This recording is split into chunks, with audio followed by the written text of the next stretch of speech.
Hello friends, welcome to iQUANTA, and here is the video solution for CAT level RC set 4.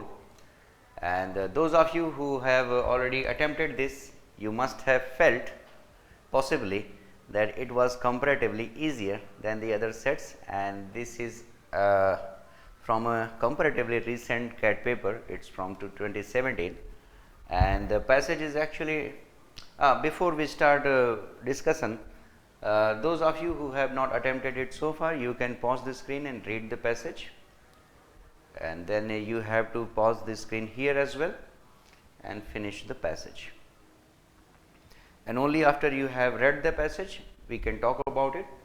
So now you have read the passage, you must have realized that it is a discussion of a relatively unknown ecosystem which is called subnemium, and subnemium has been defined as the space between the thick ice sheet and the ground, and it is also an ecosystem which you might never have heard of. That means it is relatively unknown. And then this passage is an analogy to explain how this works and what is the function of this ecosystem. So you will find an analogy that just like you don't want to come out of your blanket in winters, there are animals who don't want to come out of the subnemium in winters, and the thick ice sheet actually works as a blanket for them. And here you see that how it's been made, and what kind of temperature it maintains in that space. So it can maintain a temperature which is of maybe 30 to 40 degree warmer than the air temperature during the peak winter. That means outside the layer you will find a temperature of minus 30 to 40 degree, and which is a lot colder than 0 degree. So for them 0 degree is warmer for those species that live there. And for any organism living in temperate and Arctic regions, the difference between being under the snow or outside the snow could be a matter of life and death because of this kind of temperature difference. It's a lot. And the formation and stability of subnemium requires more than a few flurries. When ecologists have suggested that 8 inches of snow is necessary, that means at least this much thick ice sheet has to be there. Only then this ecosystem will work properly, otherwise it will collapse or there will be problems, issues. But there are issues in maintaining this depth of ice sheet, and that is because of climate change. So there is an issue of global warming, as we all know, and because of that global warming, winters are warmer. And though the winters are warmer, but you read here, so that winters are expected to be warmer, but here expected to become warmer because of global warming. Obviously we will have warmer winters, but the future climate change, the subnemium will tend to become colder. So this is a very beautiful relationship. Then the temperature outside the snow will actually reduce, it will get warmer, but temperature in the subnemium will actually fall further, it will become colder. So outside the snow temperature will rise, it will become warmer, but inside the subnemium temperature will decrease, it will become colder. And why is it happening? Because the temperature in the subnemium, the temperature in this region in the subnemium, it depends on the thickness and the density of the ice sheet.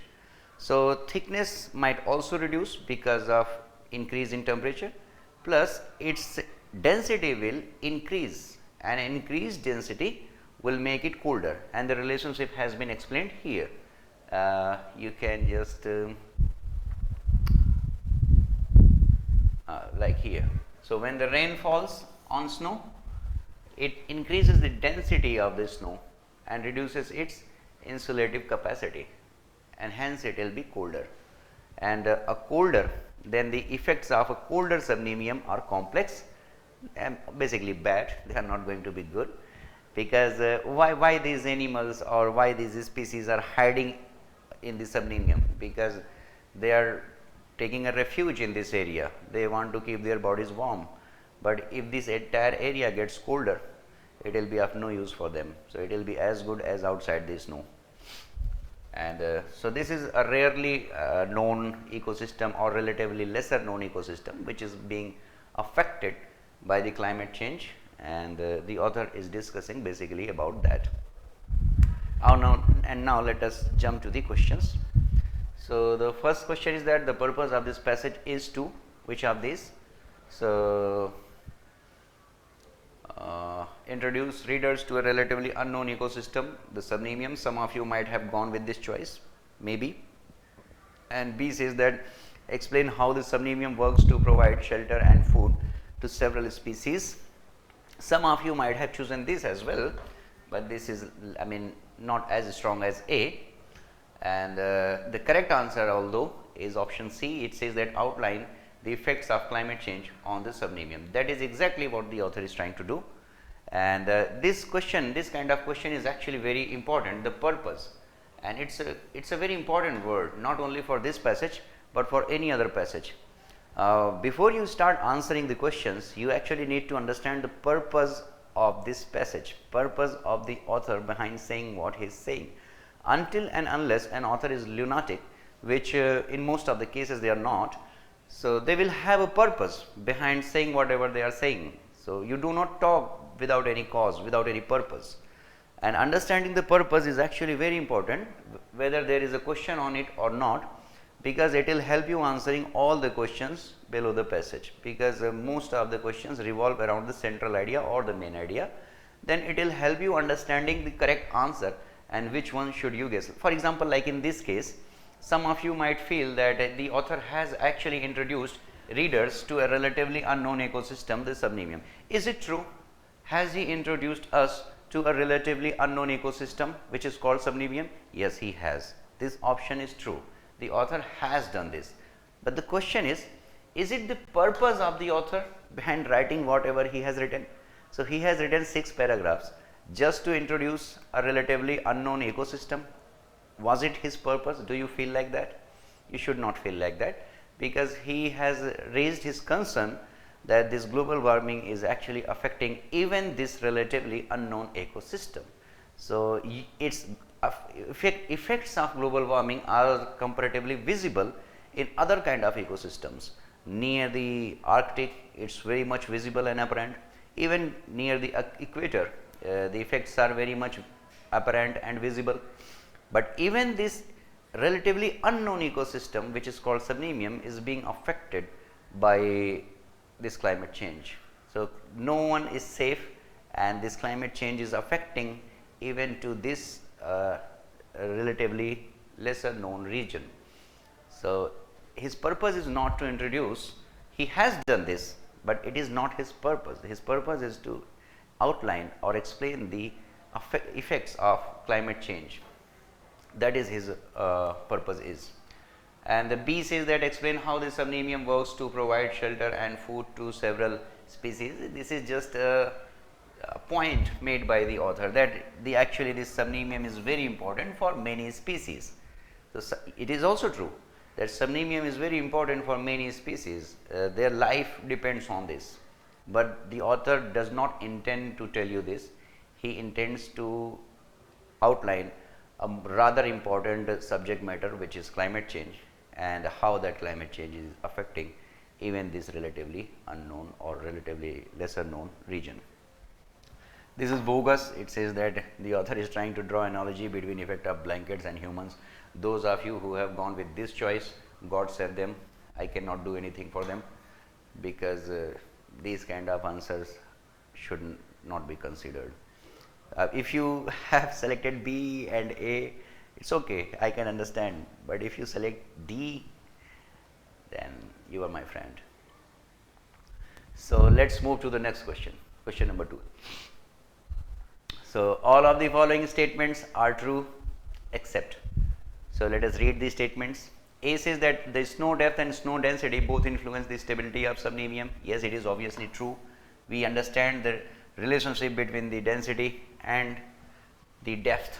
So, depth has to be at least 8 inches, and density also plays a very important role. If it is very dense, the subnemium will become colder, but if it is not that dense, so density is low, so the ice will capture some air bubbles in between, and that works as a like insulation, and air in the subnemium will be warmer.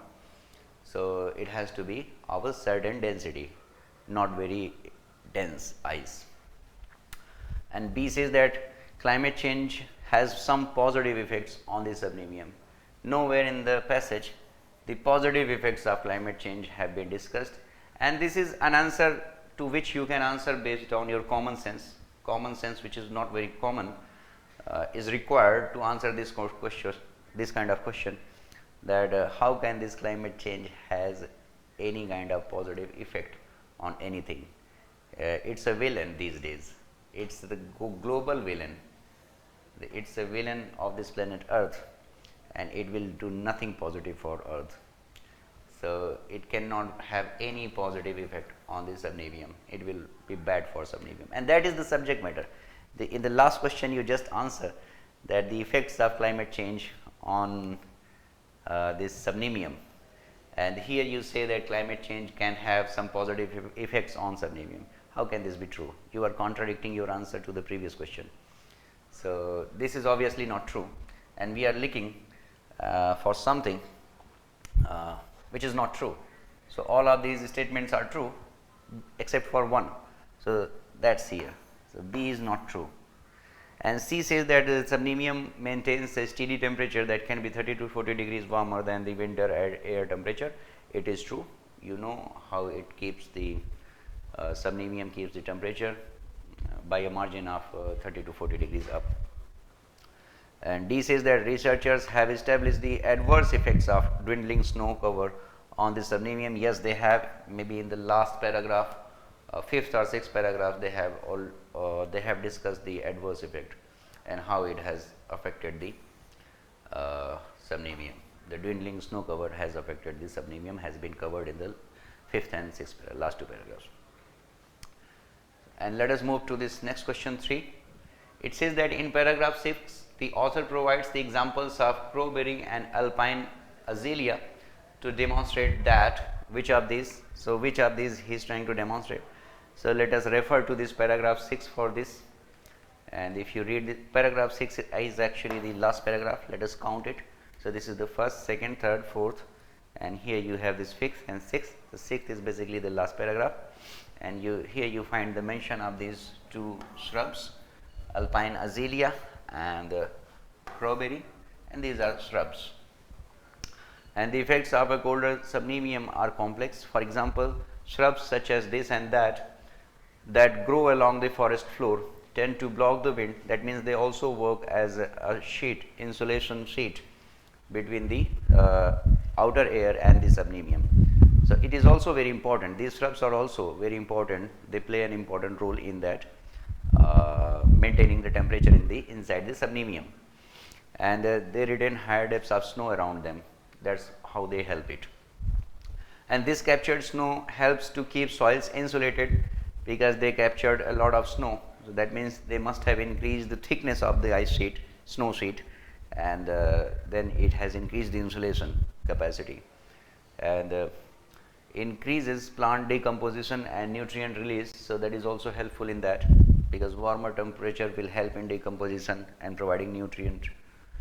In field experiments, researchers removed a portion of ice sheet of snow cover to investigate the importance of the subnemium's insulation, and they found that the soil frost in the snow free area where the snow was removed, it resulted in damage to plant roots as well.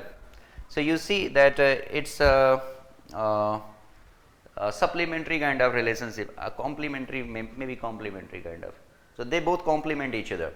So, snow cover is very important for these shrubs, and these shrubs are very important for the snow cover. So, it is a give and take relationship between the snow cover and these shrubs. So, that is what he is trying to explain by giving the example of these kind of shrubs, that both are important for each other and they both help each other sustain. So, here is the question. It says that these examples have been given to demonstrate that despite frigid temperatures, several species survive in temperate and arctic regions. So, this is not the purpose of giving the example, that despite frigid temperatures several species survive, and plus it is not several species, So this thing has been mentioned in the first paragraph actually, that despite maybe first and second paragraph, where it introduces the subnemium, that despite frigid temperatures several species survive in temperate and arctic regions thanks to subnemium. So this was written in the first paragraph and second paragraph. So it has got nothing to do with the example of crowberry and alpine azalea. B says that due to frigid temperatures in the temperate and arctic regions, plant species that survive tend to be shrubs rather than trees. So it's irrelevant. This comparison has not been made. The trees have not got any kind of mention, and the author is not trying to show that due to frigid temperatures in temperate and arctic regions, plant species that survive tend to be shrubs rather than trees. So it's irrelevant. Trees are not the concern. It's only the relationship between the shrubs and the snow cover. So shrubs are important for snow cover, and snow cover is important for these shrubs. That is what the author is trying to explain in that sixth paragraph. And C says the crowberry and alpine azalea are abundant in temperate and arctic regions. Some of you might have gone with this as well, but this is not the point that he is trying to make. You see, you always have to understand the point that the author is trying to make. Now you might think that because of the author is talking about these kind of shrubs, so you imagine that these shrubs are found in abundant in these regions, but that is not the point that he was trying to make. The point that he was trying to make was that the stability of the subnemium depends on several interrelated. So you see that these factors are actually interrelated. One affects other and the other affects the one, and including shrubs on the forest floor. So they are interrelated, and shrubs are just an example of that relationship. So that is what the author is trying to prove by giving the example of these two shrubs. And now let us move to the final question. Which one of the following statements can be inferred from the passage? Now you have the entire passage in your mind. Which one can you infer? So that in an ecosystem, altering any one element has a ripple effect on all others. It's like there is a special kind of effect. I am missing the name right now. So Doppler effect maybe, or sorry, I forgot the name, but it was some kind of effect which is a chain reaction. So in an ecosystem, altering any one element has a ripple effect on all others. It looks to be very promising. We can actually go with this, but let us read the other alternatives. B says that the climate change affects temperate, and this should be Arctic, I think. So climate change affects temperate and Arctic regions more than equatorial and arid ones. Is it true? And this is very interesting actually, because the statement written in option B is actually true. But the trick here is that the author has not discussed this in the passage. The author has nowhere the author has indicated towards this issue, though it is true. So those who understand the phenomena of global warming or climate change, so they will know that actually this is true, that this climate change is affecting this temperate and Arctic region more than the equatorial or arid ones, but ultimately and eventually these equatorial and arid regions will also be affected to the same extent as the Arctic region. But initially, for now, these Arctic regions are being affected in a rather worse way. And C says that a compact layer of wool is warmer than similarly a compact layer of goose down. So you will not find any mention of this, and you should not go with these kind of options. You need to acquire that intelligence that keeps you away from these kind of alternatives. If you have not acquired this intelligence yet, practice more.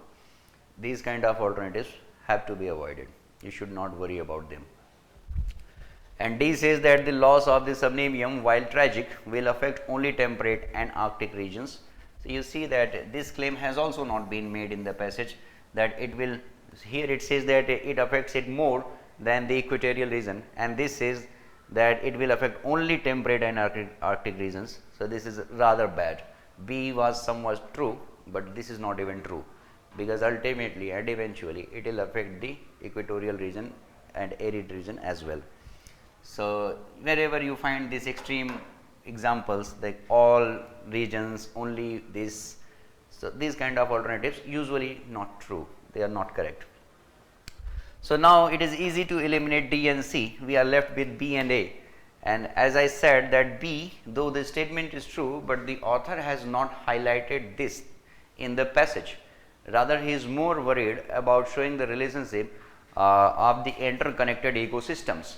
One ecosystem disappears, the other will also get affected, and the examples also have been given in the final paragraph, plus throughout the passage the author has tried to prove this kind of thing, that all the regions on this earth are ultimately related.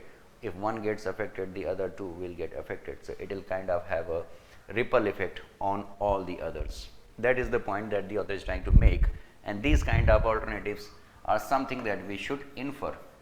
This should not be inferred because this has not been discussed. The author has not indicated towards this situation, though it is true, and that makes this tricky, but that is your knowledge from outside the passage.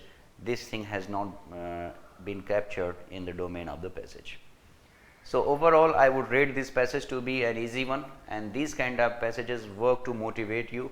They are like super motivational thing that come across your way, along your way while you are preparing, because this passage I believe was comparatively very easy, and all 4 questions could have been correct. So, that was the analysis of this passage, and for now that is it. We will see you again in the next video. Thank you very much.